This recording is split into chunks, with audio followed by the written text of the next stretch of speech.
I'd like to begin tonight with the following land acknowledgement.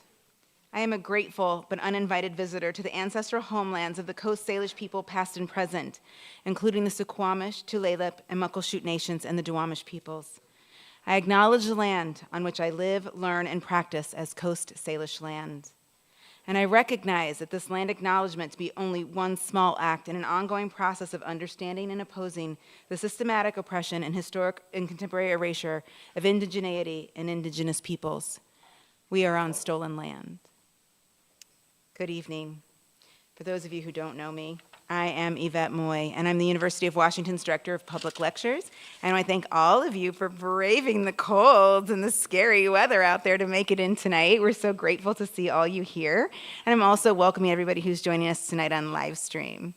Tonight, we're going to welcome our multimedia investigative journalist and interdisciplinary artist, Mr. Wesaam Al-Badry. We have a few people in the audience, I think, to welcome. Do we have some Seattle University students here? There you guys are. Welcome. Thanks so much for joining us tonight.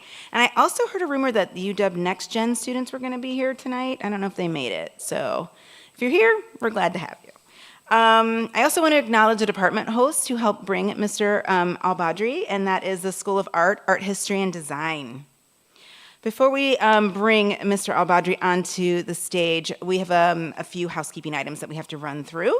If you haven't done so already, could you please silence or just turn off your cellular devices?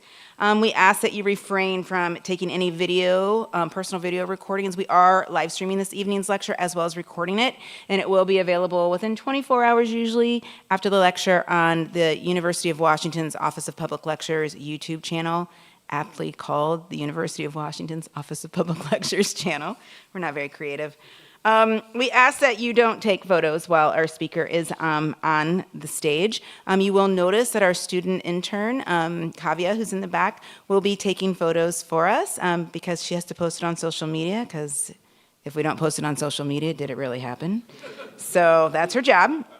This evening, you can come to the microphone to ask questions. We also have a Slido QR code right there that you can scan on your phone, and you can send in your questions that way. And same thing for our friends out in the live stream world. You can upvote questions as well so that we know which ones are most popular. That helps our speaker determine how to manage the time. And on that note, if you are going to come to the microphone this evening to ask a question, we ask that you please be respectful of our speaker's time and ask your question in the form of a question. So that's all we ask for. Tonight, Mr. Al-Badry will be introduced by the University of Washington Associate Professor of Photo and Media and New Genres, Professor Whitney Lin. And as Professor Lin makes her way to the stage, I'm going to ask you to take a moment to introduce yourselves to one another in the audience and say hi and make a new friend tonight. Thank you.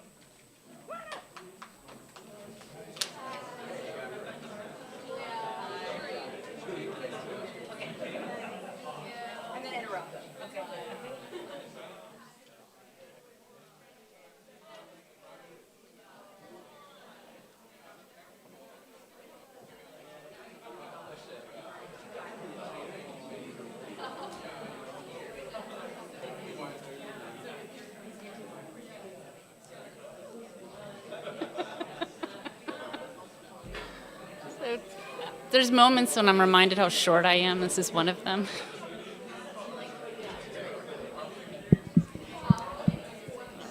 I'll leave it for him. Thank you all for being here. So this is such an honor. As Yvette stated, I'm Whitney Lin. It's just such an honor for me to stand here and introduce tonight's speaker, Wesaam Al-Badry. Wesaam is an investigative journalist, an interdisciplinary artist working in photography, video installation, sculpture, and painting through interconnected themes of identity, migration, simulated wars, and archives. His work focuses on the social and environmental issues in the US, Middle East, and North African diaspora. His current projects investigate how the image-based process and text are complicit in using racialized ethnographic studies in Iraq. His early arduous childhood experiences sculpted his work, which focuses on imagining the human struggles with dignity and love. Wesaam was born in Nasiriyah, Iraq. When he was 7 years old, at the outset of what became known as the First Gulf War, his family fled to Saudi Arabia and lived in refugee camps for 4.5 years. In late 1994, Wesaam and his family relocated to Lincoln, Nebraska. Since his arrival in the USA, Wesaam has worked for global media outlets, including CNN and Al Jazeera America. His photographs have been featured in the New York Times, Rolling Stone magazine, The Atlantic, NPR, Fortune, The Nation, and Mother Jones. He is the recipient of many awards and honors, including the John Collier Jr. Award for Still Photography, Dorothea Lange Fellowship, the Jim Marshall Fellowship for Photography, the National Geographic Society Fellowship, Magnum Foundation, and the Emerson Collective. And he is currently a fellow at the Center for Visual Documentation. His artwork has been exhibited internationally at museums, including the De Young Museum of Fine Arts in San Francisco, the Museum Angewandte Kunst in Frankfurt, Germany, Cooper Hewitt Museum in New York City, Bernstein Gallery at Princeton University, Cantor Art Center at Stanford University, and Jenkins Johnson Gallery in San Francisco. Wesaam resides between Berkeley, California, and Lincoln, Nebraska. He received his master's in new media journalism at the University of California, Berkeley, and his BFA from the San Francisco Art Institute. Please join me in welcoming Wesaam Al-Badry.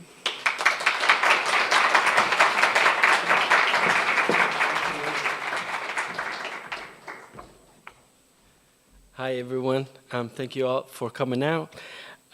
Before I start, I usually thank the people who brought me here. Usually I just keep talking and I forget, so I'm just gonna do that. I'm really grateful for the invitation from the School of Art and the Graduate School for inviting me here to be with you guys tonight. I'm with Lynn for making this possible, Yvette for coordinating, Kate for making my life easy. I really like the school. I was really happy to be here for a week, and I met some of the best, amazing students who I truly believe will be the future of art, because the motivation and the kindness I've seen and the work is fabulous. So yes, I am an investigative journalist and I am an artist, but I also, I never hold back. I just say how it is. Even though I'm a journalist, I'm very critical of journalism. So I'm gonna start my slide and I tell you a little bit about me and my whole start to it. I'm very comfortable talking about my work, but not about myself, just to give you guys a heads up. I think a lot of artists talk about themselves more than their work. One of my heroes is Eugene Smith, and this is one of the best quotes. You know, the first word I would remove from the folklore of journalism is the word objectivity. As a journalist, I think that's horseshit sometimes. I told the school I curse a lot sometimes. I think that's the nature of things, so please have nothing to do with the school. This is me personally. So my early childhood, I grew up in a refugee camp in Saudi Arabia, and it shaped a lot of my activism. I think you do it for so long is not activism anymore, it's like doing the right thing. You know, that's what it is for me. If you can see, there is a kid screaming in the back. That's always been me, you know. So in the late 1994, we got relocated to Nebraska. It was a lottery. And we basically found out that we were accepted to come to the United States on a 4x8, you know, with a lot of people's names on it. And with that said, a lot of immigrations and labor is close to my heart. That's the work I will show later on. I weave between journalism and art constantly. I can't really tell you. I just make art and I make journalism. This is my first home in the United States, and when we were relocated to Lincoln, Nebraska, actually this home was next to a plastic factory under a bypass, near a bypass next to a train track. But that really formed my life. It introduced me to class in America. Because what happened, there was folks there that just moved from the lower Mississippi Delta. There were folks there, a lot of other refugees. You know, there was a lady who was an adult dancer in that community. So basically, it introduced me to a whole different America. The rent was $288 for a two-bedroom apartment, and they let at that time, 8 of us live in that place. So you got to think, and I got introduced to carpet, you know, like, you know, that posh carpet, and it comes back in my work. So there's a lot of things that from that place keeps coming back into my work. So one of my first projects that put me on the map is Al Couture. Al Couture is a made-up word. You know, it was a piece. I think it's on the flyer, the burqas. You know, with the Chanel, Hermes, Versace, and the idea was France was trying to ban the burqa, but then I was like, oppression still oppression. No matter how you address it. So that was one of the first pieces that basically I was an undergrad and I got my first museum show. And it was basically talking about colonialism, the history of, capitalism, and also a lot of issues in the Middle East about women's rights. A lot of time people want me to say it's easier, to say the Middle East is oppressive, right? Because it's a low-hanging fruit for curators, directors, right, to talk. But the reality is sometimes things, like I always say, a flag, sways both ways, sometimes depending on the wind. The politics of Europe right now with immigration and Muslims and all of that. That said, I am not a religious person, so don't try to quote me saying, I'm trying to push religious politics on anybody.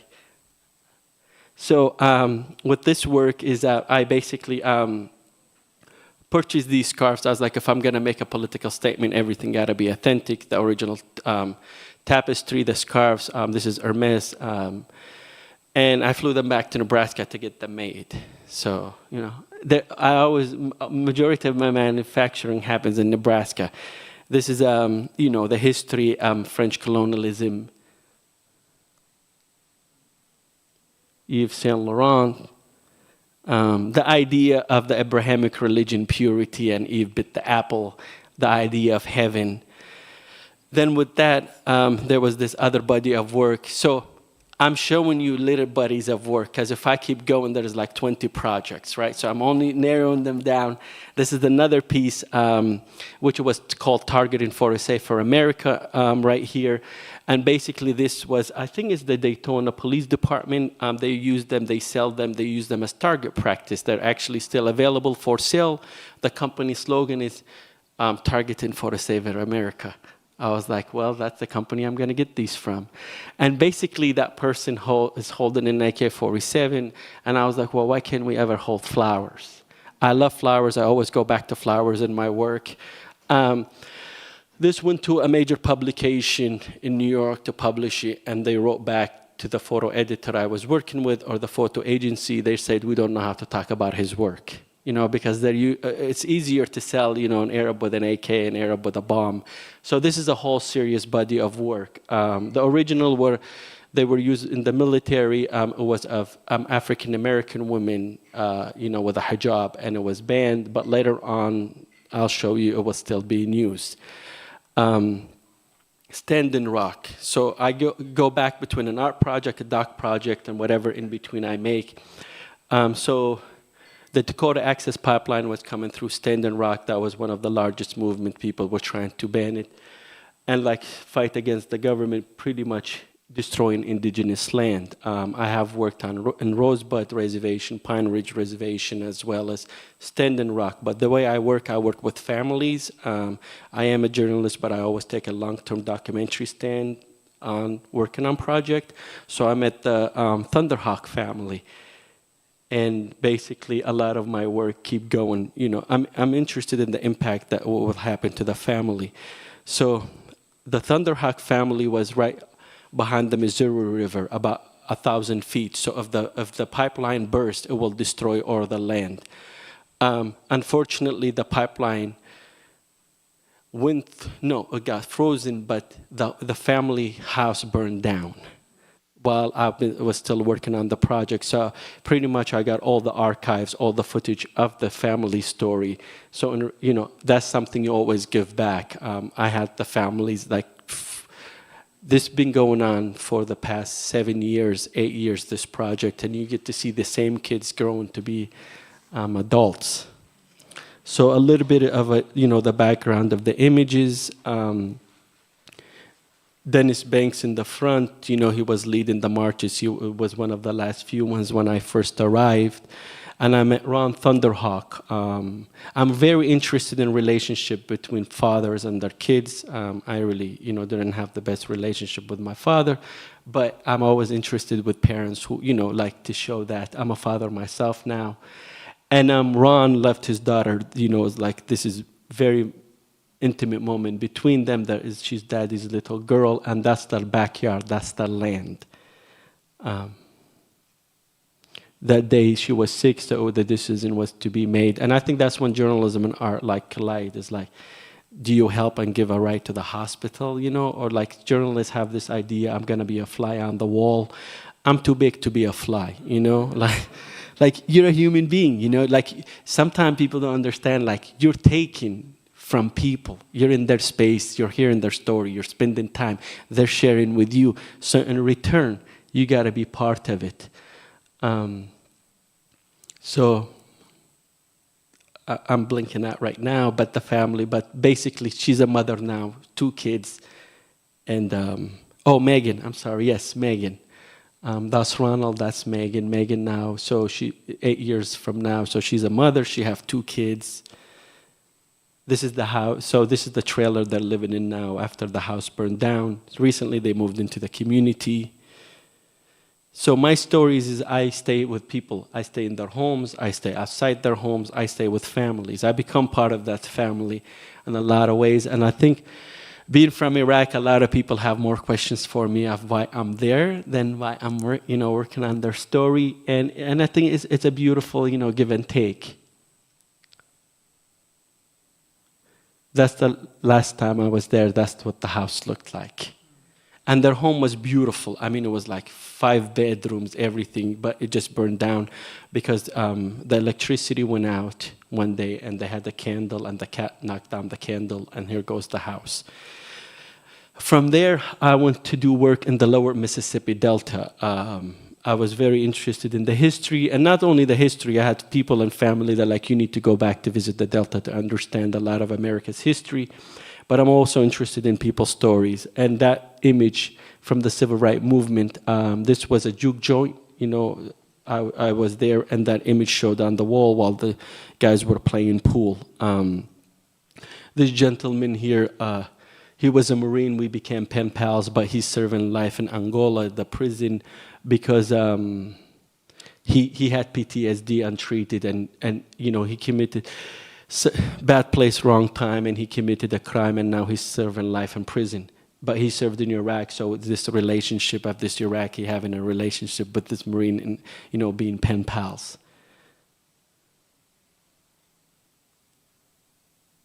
These gentlemen, it would be, let's see, the dark suit, it was his groom's, it was his wedding night. I met Miss Kim Coleman. This is the Coleman family. They had their what made it special. A lot of those lands they're owned by white owners, white property owners who own the land. And what they do with the land is they lease it to you, but they lease you the undesired piece of the land to live on. And it's like technically they call it a squatting in a way, so you can't really speak out. But the Coleman family owned their land, so they gave them power, about 4 acres. And Miss Kim Coleman is the pastor in the community.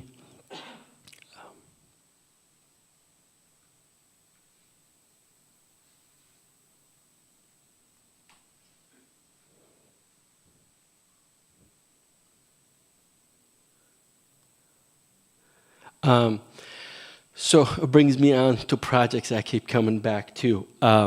I worked a lot with farm workers. I spent years working with farm workers, and it came back in full circle recently.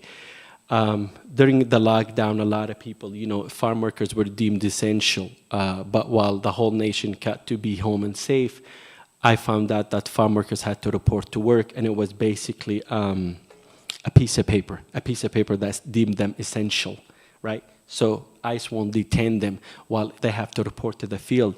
But through conversations with people, I found out there is no personal protection. There were no masks. There were no gloves. Farm workers had to report to the fields.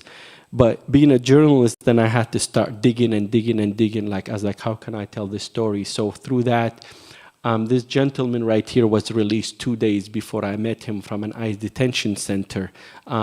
He spent his whole life here, never committed a crime, nothing. It was just bad luck, pretty much to say it. It's like he got pulled over. They took him in, and he was released. But sometimes you have to negotiate, like how do you photograph somebody respectfully without releasing their identity? And with art, sometimes you have those little signifiers that tells you who a person is. People painting a self-portrait, it doesn't have to be very representative on a face. It can be anything. So with that conversation, there was a lot of audio recordings, and that the lady on the left, her husband has a clean Social Security. So during the Reagan, they got the green, a clean Social Security during that time, but he can never collect unemployment. He can never collect Social Security. So a lot of farm workers at the end of their career, they can't collect. So that's something a lot of people, there is no sick leave or whatever. You don't show up, you don't get paid. A lot of time farm workers get paid per bag. A bag of pomegranate can be $2. A bag of 50 pounds of tangerine is like $1, $2.58, depending on the market. And there's a person standing there chalking up how many bags you got done per day. Then I met Ms. Valdez. Ms. Valdez just had a double disectomy, a cancer patient. She had to, after 2 weeks after her surgery, she had to report back to the field while the bandage is still bleeding. But I was very interested. It takes a lot of trust and a lot of time to be inside of people's homes. I'm still friends with Ms. Valdez. I had an exhibit. I had 2 talks, one at Jenkins Johnson Gallery in Minnesota's 3 Project with art historian Dr. Benjamin Jones, and we had a conversation with her, but he was interviewing me, but he decided at the same time that it would be great to hear from her. Then it was the same conversation at Princeton University. Sometimes it's not my voice to speak, sometimes you need to hear it from the people, because I can talk to you about my work, I can talk to you about my experience, but it's not lived every day. I was in conversation with Sandra earlier today, just checking in how things are going. And you get into people's homes and interviewing them. This is Maggie Lee. This piece was done for Mother Jones magazine. And basically, those are shotgun homes. And if anybody familiar with a shotgun home? So it just like straight on shot, like kitchen, bathroom, everything, it just one straight shot. So they're in Gonzales, California, as farm worker, but the company owned the land. So they are paying Bay Area prices for a home that is in the middle of a field. And there is multi-generation. That size of the kitchen is pretty much what the image is. This was also for the Atlantic magazine. So there was a lot of publications, but sadly to say, none of the magazines in the Bay Area wanted to publish this work. So it was published everywhere else except that. Mother Jones did work on, publish it, but everybody else was outside. They just didn't want to touch it. When I reached out to editors that even I know personally, they're like, we're working on something, but never got published. And that's racial capitalism. And what I mean by that, both parties are benefiting from this certain class of working people.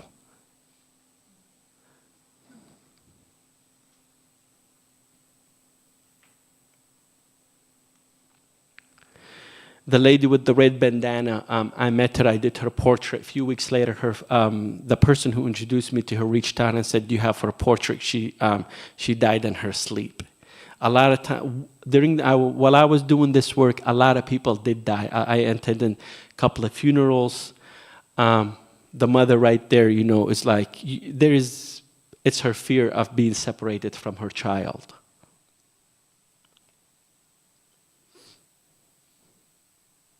This was for The Nation magazine.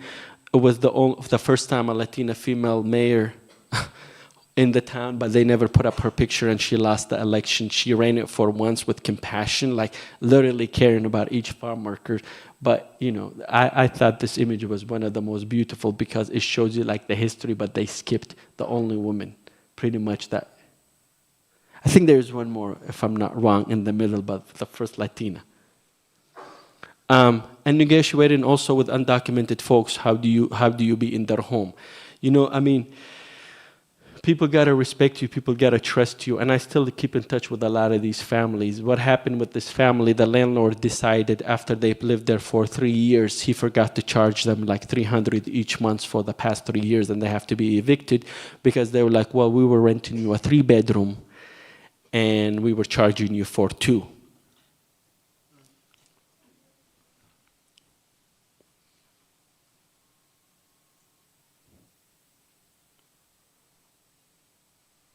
The gentleman, the funeral, a lot of farm workers die in the field, literally like of exhaustion, of just exhaustion in general, and they die in the field. That gentleman, the casket, the family called me to come, but the thing is, I photographed him 2 weeks before that image was made.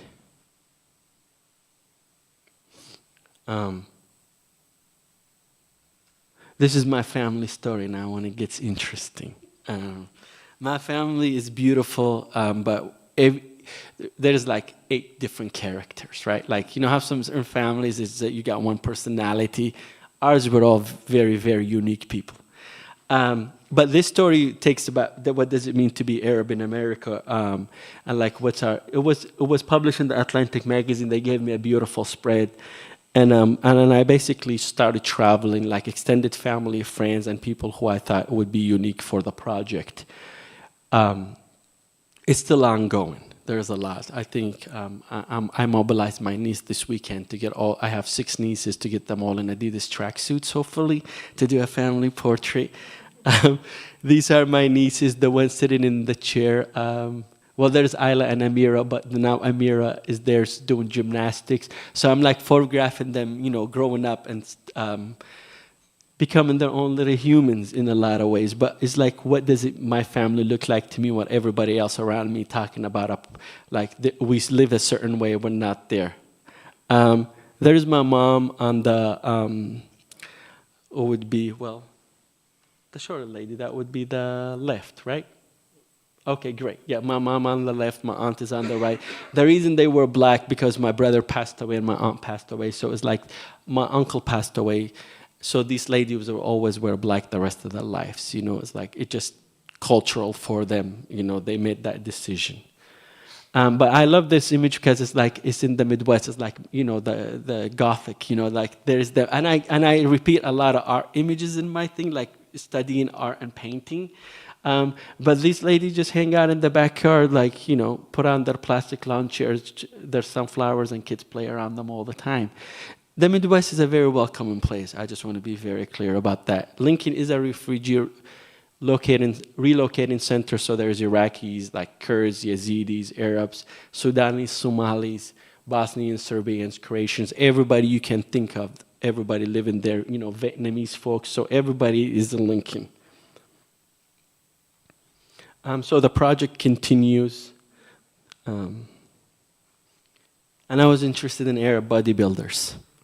You know, but these guys are wrestlers. So Dearborn, Michigan, Detroit, Michigan has one of the highest populations of Arabs outside of the Middle East. So this is an all high school wrestling team that are all Arabs.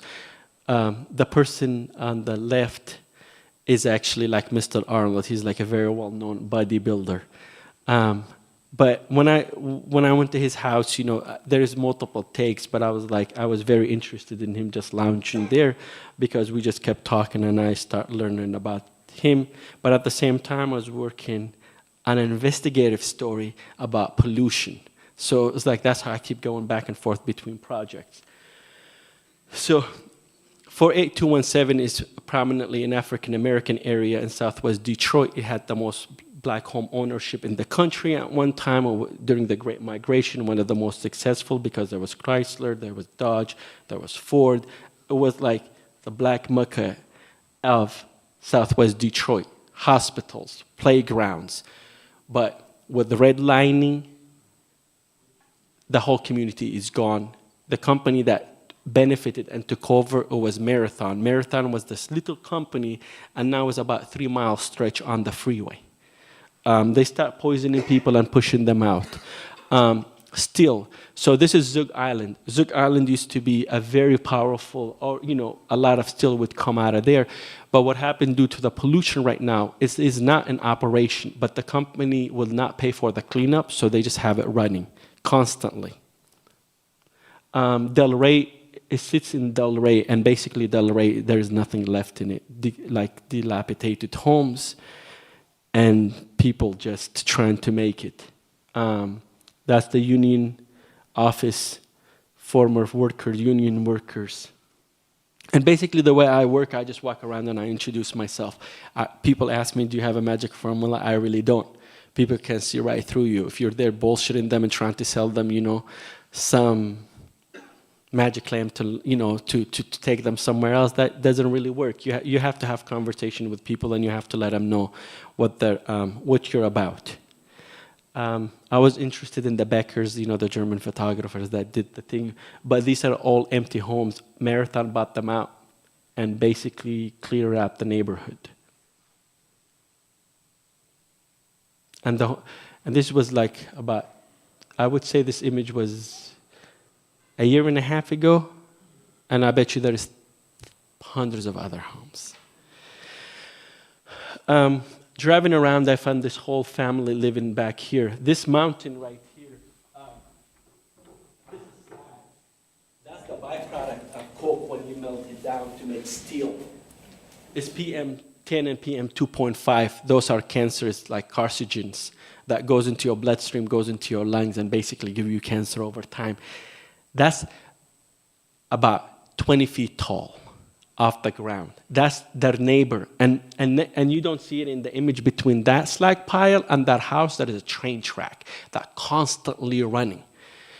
People can't afford to live other places. Poverty is a real thing, right?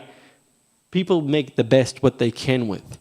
And I always tell people, I'm not in the judging business. That's not my job. My job is to meet people, work with people, and tell them I'll do my best to get it out. And everybody on that whole block, there is like 5 more homes, all welcomed me in, and I was just working with everybody. Because I do a lot of audio interviews, and those take hours.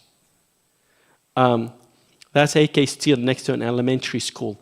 That smokestack to that little playground, because I use a lot of Google Earth, you can just that's about 600 feet away from there. And it's running constantly. And there's, beside the pollution, there's always noise pollution. This is Vincent's family, 2 of his siblings. The top left and the bottom right passed away from cancer. This is normal in Southwest Detroit with people on breathing machines. And with that, I'm always interested in youth culture.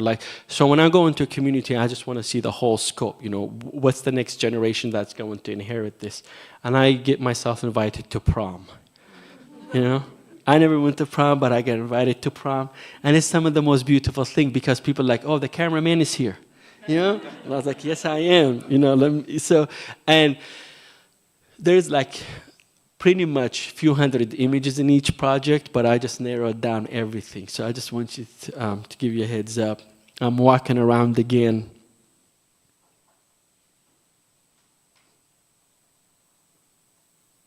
That's the community when there is the homes I showed earlier. There is about maybe 15 kids that live on that whole little block. I think I spent a week or so just hanging out every day, photographing everybody in the community. I walked onto a football field and I met a gentleman by the name of Coach Mike, amazing human being, training little kids football. But behind them is one of the gypsum factories that make all this little dust. And the father works in he's a drywall, does drywall, and I was like, can I do a portrait of you and your kid? Because I'm very much interested in making beautiful portraits of people. The background can tell the story, but the people in the image, I always want them to be empowered and looking beautiful.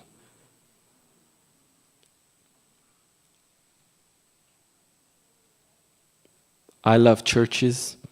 I'm not a religious person, but I think it's just the way it's set up. I love church choirs. I think I have a whole series of just filming church choirs. Dr. Leonard. So these 3 people are actually some of the most important activists in Southwest Detroit or in the Detroit area. Dr. Leonard is the person who blew the lid about all of the pollution. She did a lot of her research on her own. Rhonda Anderson used to work for the Sierra Club, but she does a lot of this toxic bus tour.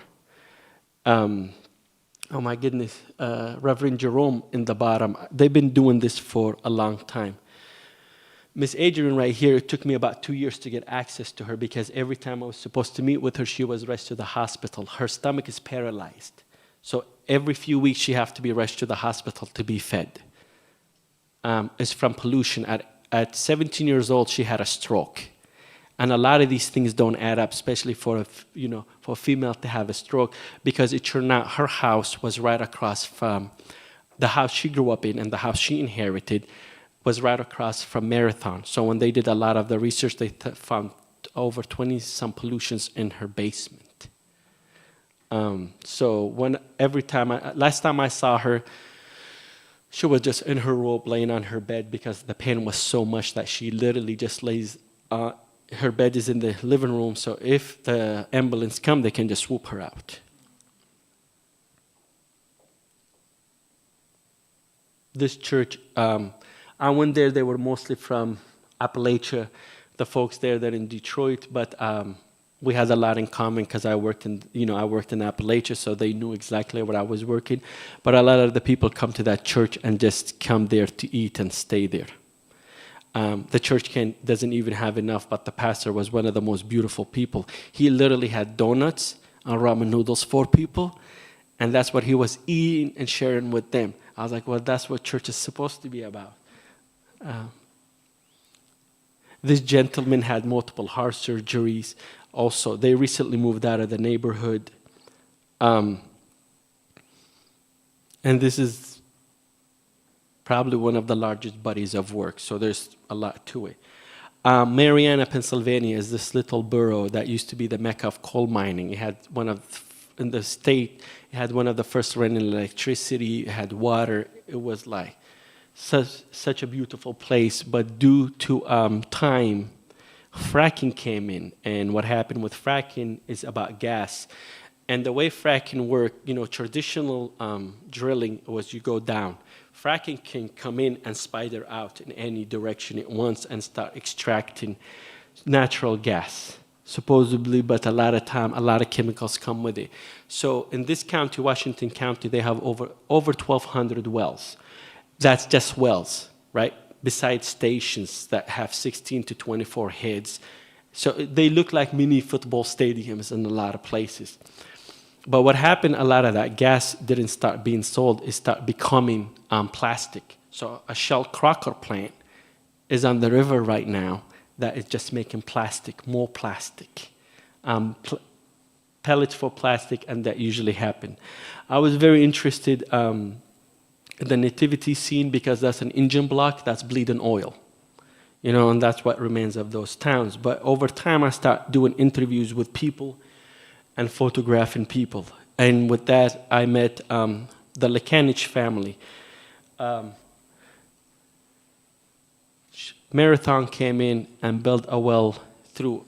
So what happened usually, you can't really sue a company because this company sells to this company and this company sells to that company, but the parent company was Marathon. And what happened is Ryan got asthma, got kidney failures, everything, and he's only 14 years old. His body was having blisters from the water.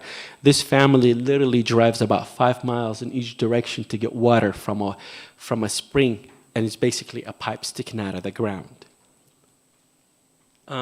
There is days when I have to rush. I was there for this day when he had an asthma attack, and we had to rush him to the hospital because his father is blind in one eye, and going through a lot as well, illnesses. They found PFAS on the land. They found benzene in their ground.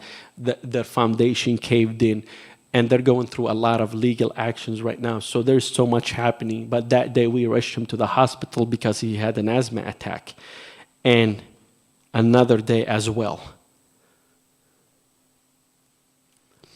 That's where they get their water from. So I basically I known Ryan since he was like 9 years old. Now he's 14. And I just keep going back.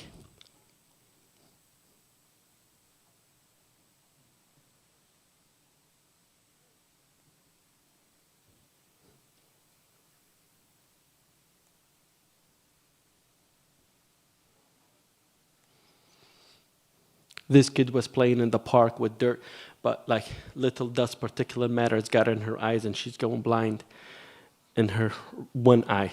I should know this. Her right eye. Yeah, because it's messing with my brain, like looking at it. I'm very interested in communities, so my whole way of telling a story, I'm always interested in like what else is happening there. Prom. These gentlemen over there, they were having a funeral, but they're veterans. So I was like, can I come back after you guys do your service? They're like, yeah. So I went back and photographed them. Prom king. And I met Jada Davis. She had a premature birth, 3 months. The baby was 1.8 pounds. She was in labor for multiple days because she kept getting blood clots and in a study. So I'm telling you all these stories, but there is a lot of studies that goes into my work. A lot of it, as investigative journalism, you need to have the data and the medical data to back it up. So a study that came out of the University of Colorado said premature birth, right, low birth weights, and that was one of the stories. So her hospital records and the research always match with a lot of the things.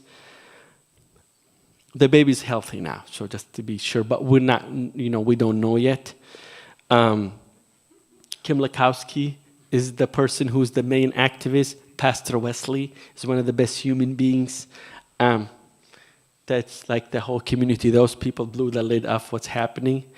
Cheyenne, when she's a kid, I've been following her. She constantly have migraines and nosebleeds out of nowhere, just standing there. And when I was doing this story, every other house, all the kids had the same symptoms, but a lot of people don't talk to each other. So I have audio recording from going from home to home. A lot of this work, the earlier part of this work, and hopefully the later part of this work got acquired by the National Gallery. Church service again. That was the last time I went to visit. And it reminded me of Madonna with the child, And there was a baptism that day. I don't know if I included that image, but basically it was, just imagine I'm right here, and the pastor, the baptism was happening right behind him, so I was like trying to squeeze myself in there, That's the Shell Cracker plane. Those little tiny dots are semi-trucks. That's how big it is. Dale passed away from cancer, the gentleman in the green. Then you get to meet the Smith family.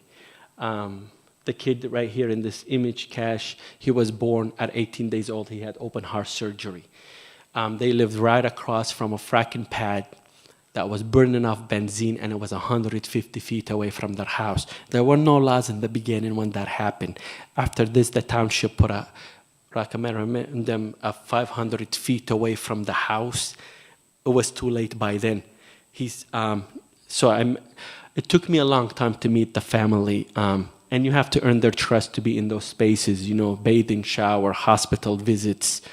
And it took a while, but the family took, the people want to know what you're about and what you're trying to do. And I think that's like the greatest honor when people let you into these stories. I actually have trouble talking to y'all than working on my stories, because when I'm there, I feel like I'm in my place. I'm doing what I'm supposed to do because I believe I'm doing a service. Okay. Work in progress, because I have to chop this up. So work in progress, it's my family archive. There's an element to me, I'm very, very interested in archive. The Peabody Museum at Harvard actually got one of the largest archives of ethnographic studies in Iraq. It was done with Henry Field, the Field Museum in Chicago, in collaboration with the Peabody Museum at Harvard. Through that, I thought, I'm going to make a project about Iraq, the history of Iraq. I collect the books, I collect the images. So I have a hoarder mentality when it comes to intellectual, papers. I want those, I want them in my possession, because for me as a journalist or anything, you want to back it up. What's your evidence? You have a hypothesis. You need to prove it. So through that, I went in there all happy. My wife and my daughter went there. We spent the weekend, renting an Airbnb and all excited. Then I started going through the archive. Then I found 11 people on my maternal side. They were in the study. So my last name is Al-Badry. My mom's name is Al-Khafaji. So 11 African uncles, great, they were in the study. So that sparked the whole work. Going back to those targets, this is recently at Fort Irwin National Training Center. There's Arab replica towns for militaries to do simulations. I think 99% invisible. I think about 7-8 months ago did a piece about that. I was with a reporter then, and they talk about these. So basically, it costs $25 million per each role play. They bring in a military unit, they get to spend a month there, and it costs $25 million, and they do 11 a year. So that is an aerial view. That's a photograph I made. That's how large it is. Some estimates say it's the side of Rhode Island, like the whole base of it, because there's 3 different camps. So I'm standing on top. It's very entertaining. People come to watch it. They get to watch a live battle, but it's a reenactment.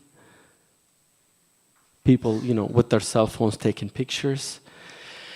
And my current project, my first solo museum exhibition, I'm from Nebraska, so the Museum of Nebraska Art, we're doing an exhibition, so I've been going across the state photographing everybody who's an oddball like me in a lot of ways. And I was very interested in people that I found they would never fit the mold to be on a museum wall. And what I mean by that is because museums have a certain way and certain collection, and I was like, no, and the curator is very open-minded, very avant-garde, and or contemporary. She's interested in what's happening today. So I basically start reaching out to people. I apologize for the color correction on the screen. He's a fabulous musician, quinceañeras, fashion shows, country line dancing, strippers in Nebraska. People were super about that image. I'm very interested in photographing everybody in the same aesthetic, beautiful. So a lot of people think that women prison, that you get to have your baby with you in prison. So that's an actual prison right there. Prison yard, wrestlers, marching band, and that's all I got for y'all. So.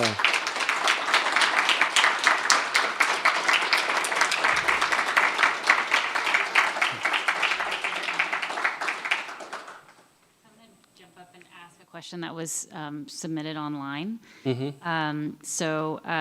It's anonymous. The person said, is anyone actively working towards equitable coverage of Middle Eastern and North African people and MENA issues as they continue to be portrayed negatively in the media? It's hard to get that work published because a lot of photo editors have a certain aesthetic. No, not really. We have to fit a certain mold. I'm always hitting a wall getting that work out. I know a lot of editors myself, but they're also interested. No. I mean, that's the easiest way to say no, unless, I don't want to go down that road, but yeah, no, no. Okay, who gets a question? Okay, so there's more here, but also if anyone in the room, if you want to come up and ask a question. So the second one from Ahmed says, it seems like you push boundaries against commonly held stereotypes. How and from where do you get your creative inspiration? Well, I don't know. I mean, to answer that, I'm an oddball. I can, with my ADHD and dyslexia is always on the move with me in my head. So I'm constantly coming up with 50 projects at the same time. But I always stick to photography because that's my go-to. But I think understanding and reading history and watching what's not out there. You have an Iraqi dude going to Appalachia and the lower Delta and reservations. People are interested in you just like you're interested in these stories. And sometimes it does hit a wall, because I remember when I was pushing Standing Rock, when it was happening, the photo editor told me they can't have people. So it was all indigenous people, and they were looking for few white folks to be in the work, so the reader can relate to them. I mean, you get things all the time like that. I mean, I hear it all, but I got thick skin, you know. But I also have a big mouth. I always tell them something back, but they never work back with me again. But I don't care, you know. So, yeah, okay. So why are people rarely smiling in your pictures? I don't know. I just don't find that. I'm interested in the deadpan aesthetic. I'm interested because sometimes when you're having people smile, you really don't know what's going through. You know, you're forcing a smile. Like I force a smile. You know, when I ever see a camera, I just like, you know, but it's not genuine. But I think a lot of times I'm very interested when people don't smile, because it gives you time to stare at, like to look at them, and you also don't know what they're thinking, so they have the power. Hey, I was just wondering, my question was mostly about the ethics of using flash. Yeah. I know for a lot of street photographers, it's kind of a widely debated topic of the use of flash, especially like when you're just walking the street or trying to capture people just like living their lives and everything. So for you as a photojournalist, as someone who's getting more of a in-depth and kind of a closer relationship with the people you're photographing, how do you kind of balance the ethics of flash when you're in these high pressure scenarios versus like, you know, deciding to just like change the exposure settings, the aperture to kind of compensate for the final image? To answer you, I use flash 99.9% of the time. Yeah. I don't think about it, right? That's fair. People sometimes want to put you in certain ways, like you got to do this and you got to do that. They give you opinions, right? When you do the work and it's packaged, they're really not going to question it. So I think sometimes people like, don't use a flash, use a flash. It's like film versus digital, you know. I don't, whatever it takes, you know. If my stomach is growling, as long as I eat, you know. If I'm making sense to you, Yeah, this is making sense. Just do your thing. Like those the same editors who tell you that 99% of the time don't even reach back for a project, you know. Just do your thing, and like if you're happy with it. I don't do street photography. I think those are the best photographers, just to be honest with you, because I'm not one of them. I can't do that, you know. Like I'm like a slowpoke, you know. I have to like look at my image. I have to make my frame. But I have friends who just like, you know, walk about pop, and by the time I'm still trying to like, you know. So no, if you do street photography, amazing. Keep doing it. You know, like don't let nobody get in your creative way. You know, it's like oil versus acrylic. You know, like. Yeah, I appreciate it. Thank you. Yeah, do you? Thank you. Yeah. Hi. You mentioned about how working with these families in these very vulnerable situations is really tough, Yep. both like physically and mentally. And I wanted to ask, how do you show these people that you want to tell their story the right way, if there is like a right way? Well, so okay, this is going to be a long-winded one. I'm known for those. I put myself in those places so I can't come out complaining that it's hard on me, right? Like, because I don't live that experience. A long time ago, a lady in Pine Ridge is like, Wesaam, I love you. You come here for a week or two, but I live this. And that always stuck in my head. People live in these situations. What I usually do, I let them know what I'm doing, and I share images with people what I'm doing, and I always say it's a collaboration. You know, like if it's going to be a publication, you have the final say.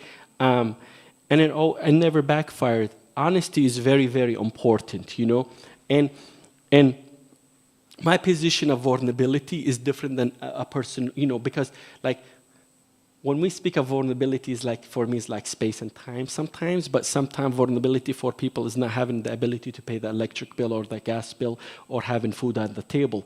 So, you know, those relationships you have to figure. I come from a refugee camp. I come from poverty. Like, I should have told people I come from the assembly line. Like, I come from factories, you know. So even though I do this work and I spend a decade of my life working in factories. So when I'm talking to folks, they're like, you know, people know. Not saying you have to like have the same experiences, but what I'm saying is that you should be humble. You know, like journalists have this thing, they come in and they peacock, you know, like I know more than you. No, you don't. You'll never know more than, because that is their experience. People live that 24/7, 365, and they're trying to make their best out of it. But what journalists do is like they report on houseless people for 6 months, right? And whatever the journalist's name is, think they're the expert on this. No, you're not. Like, you know, or journalists sometimes want to sleep on the street for 3 days, and they like write a whole story about like how they're the victim. No, you're not. Like, you know, and that's my problem with journalism. I always fight people. I was like, well, you put your, you know, like, do good. And I think a good journalist is in the service of others to make the world a better place, you know. And that's my philosophy on how to do things. I hope I answered you. I told you it's going to be long-winded. Thank you. No problem. I have two questions, and I think I'm asking the same thing with them, but from two different angles. And the first is, how do you pick your projects? Because you have so many different places that you've been. And then how do you balance the journalistic piece of one versus like the art Thank piece you of for it? asking. And like, how do you know what's next, or how do Okay. you balance those things? They're always intertwined, right? I think the human being in me is always the artist, you're right? Because journalism have this idea of objectivity and facts, right? I use journalism to collect the data, to collect the information, and to know where to go. But when I approach people, I'm a human being, and I think, like, you know, I just have conversations, and I photograph them in an art way because my interest is whatever story I'm telling, I want it to fit multiple places to get the story out, to amplify it. I do not give no voiceless people a voice. I think that's a gimmick when people are like, I give voiceless people a voice. No. I chose to listen. You know? So I hate that when just like, oh, you know, will someone give voice? I was like, no. People always had a voice. We chose to listen. And journalists might have a problem with that, but that's on them. I think that's like a colonial way of thinking, you know? Let me come help you, but in return, I'm going to burn down your village. You know? Talking about my village, too. All right. Next question. So this is another one from online. Can you talk more about your archives project? What are you trying to learn and portray about your family? Well, I'm trying to, so it's part, like this whole body of work breaks into the fake military towns, breaks into the archives, and recreate in the archives. I'm trying to recreate, like, how would I, you know, dig through these and remake them basically in my own image. So the project's still ongoing. When somebody say, how do you pick and choose? I think it's been on the burner for over a year, even though the negatives are in front of my face, because I keep going back to other things. Recently, I wanted to paint. So I got these massive paintings, but then I jumped to photos. So I have a full production studio. Like, I make my frames, I make my prints. I like the process. I know a lot of people who speak about the process for years, but I like the process. That's the easiest way to say it. Wow, I think I answered everybody's questions. We have time for one more, and there's a lot more online, so I'm picking this one. Just hit it. Well, this is going to be the hardest one for you to answer, but then there'll be like a We might have escape technical route. difficulty. Yeah. So the question is specific to Pacific Northwest, which you might not know a lot about because it's your first time here. Yeah. But it was a question about who in the Pacific Northwest is doing photojournalism like this. Which of your colleagues could we look to for local stories? But maybe just in general, like which of your colleagues should people look to see? Oh, there's a lot of great photographers who are better than I am in these stories. I apologize. I don't know folks in this part of the country. When I got invited to Seattle, I was like, ooh, you know. I really don't know a lot of folks, but I think the best journalism is local journalism. Don't get fooled by global, like, you know, big names. A lot of the work is done here. I would look to your local journalists and make a community.